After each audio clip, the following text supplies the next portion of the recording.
Moondrop Chu. Yeah, this little guy right here, $20. Wow, $20, and it's good. It's just magically good. Hey friends, Timmy back to another video on Giz Audio, and today we're going to be reviewing the Moondrop Chu, which we do have a giveaway going on, by the way. Just a little sidetrack. Link below for more information on that one. But yes, today we're gonna be talking about the shoe. We're not gonna talk about it too much because you guys have already seen so many reviews of it, so many hype surrounding this IEM, and I'm here to confirm that the hype is 100% warranted. It is true how good it is for the price. So if you want to buy one, I would go ahead and just purchase one. It's $20. It's literally the price of a pizza or a large pizza, you know, or maybe like 3 Starbucks coffee. You know, it's not that expensive, but the performance that you get from this is around $100 and even $150, depends on what IEM you compare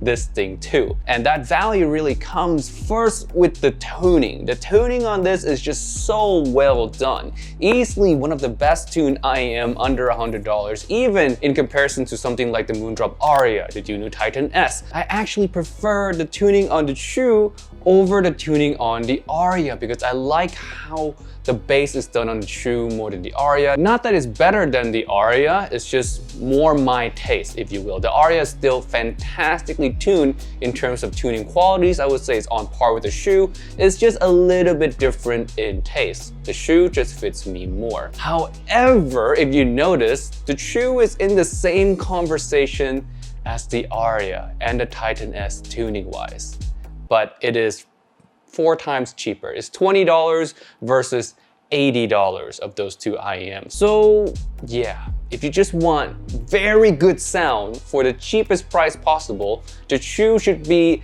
the first ever consideration in your buying list of IEMs. It's just that good. Now, where the Aria and the Titan S wins is in technical performance. The soundstage, the imaging, the resolution on those two IEMs are clearly better than the Chu. So that's the little bit of sacrifice there. But tuning wise, pretty much on par with each other. So if you guys don't know, tuning is how the IEM sounds.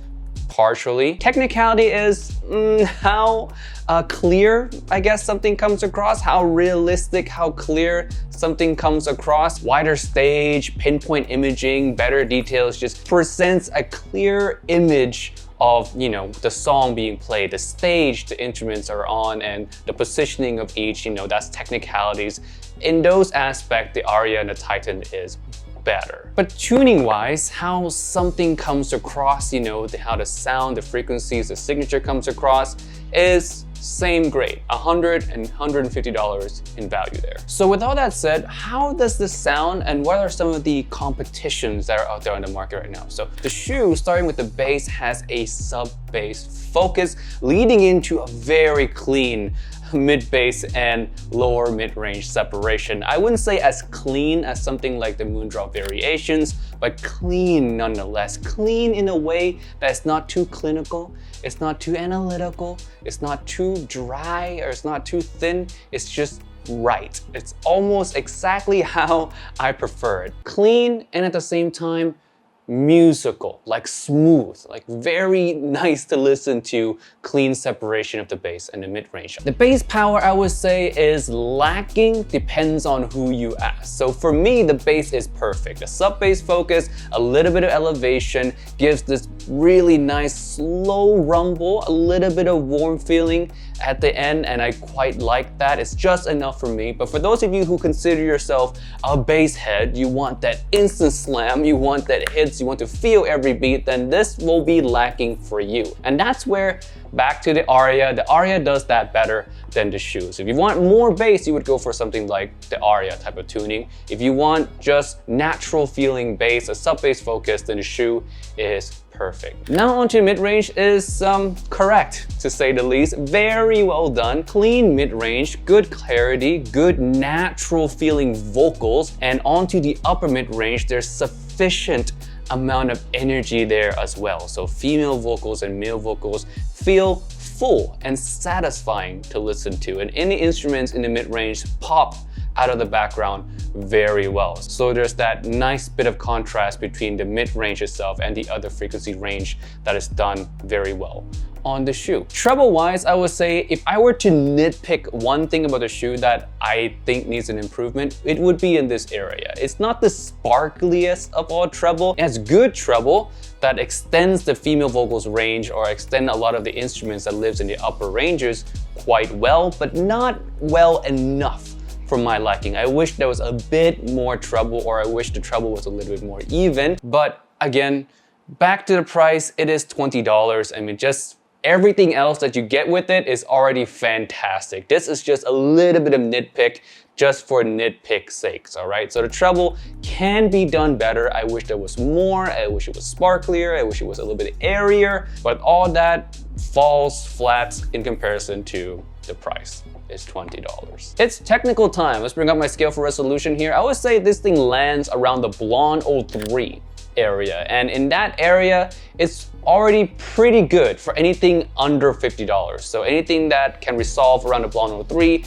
under $50, I would say is good to go, and the shoe fits that description. For context, the Aria is where the Starfield is, and the Dunu Titan S is also around that same area. So you can see that bit of differences in technical performance there. Imaging and soundstage. The soundstage on this is not the widest. So if you want super wide soundstage, first of all, you're not really gonna find it under $50. You're gonna need to like go up to at least the Aria or at least the Titan S to get like good soundstage or start to get decent soundstage, so that's not a detriment towards the shoe at all. For $20, the soundstage is fine. The imaging, same story, is also fine on the shoe. It's not impressive, it's okay. It's not gonna be like super pinpoint or anything like that, but you can tell in the general direction that the instruments are coming from. That's already good enough for what you can get for the price. So with everything I just said about the shoe, all the comparisons so far, all the reviews, all there is to say is that just get one. It's one of those IEMs that you can just grab one without thinking. If you want to buy one, you read all the hypes and you want one, just get one. It's just really good. Like if you can see all the reviews, they're all very positive, and I'm here to confirm that it is. So if you want one, get one. But wait, isn't there any other reason I shouldn't get the shoe, you might ask? Well, if you really want a reason not to get one, I would say it doesn't have a detachable cable. Yes, there you go. You cannot change the cable.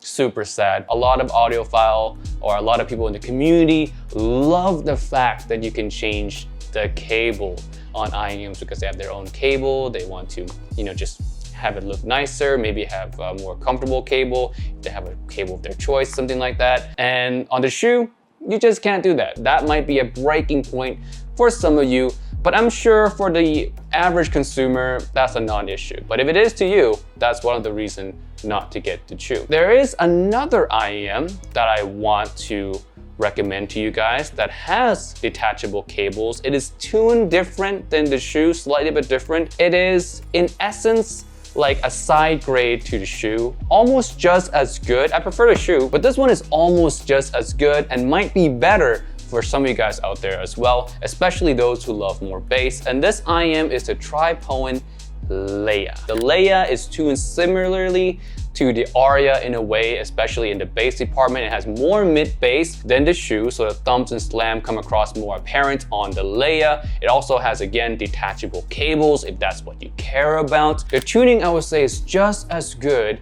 as the shoe, just different in that it has more bass. If you want more bass, again, to go with the Leia. Technical performance, detail-wise, I would say it's a step down from the shoe, just a slight step down from the shoe. I think shoe is slightly bit better in resolution overall. The Leia is also very cheap as well, $25 if I'm not mistaken. But yeah, those are the two options right now. If you want to buy an IEM on the super budget, under $30 budget, those are the two IEMs that I recommend extremely right now. If you want just true natural with a more organic bass, then the shoe is the way to go. It's actually my preferred choice. I love this thing so much. But if you want more bass, then you would go with the Leia. Those are your two options right now. Other things on the market, you guys can check out my under $50 video that just dropped like last week or last 2 weeks or so. That one does not have the Chu in it because I did not have the Chu prior to filming that video.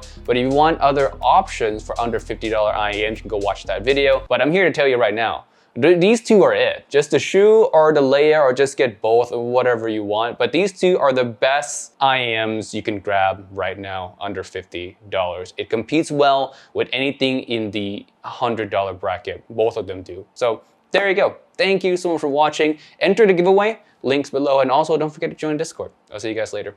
Bye.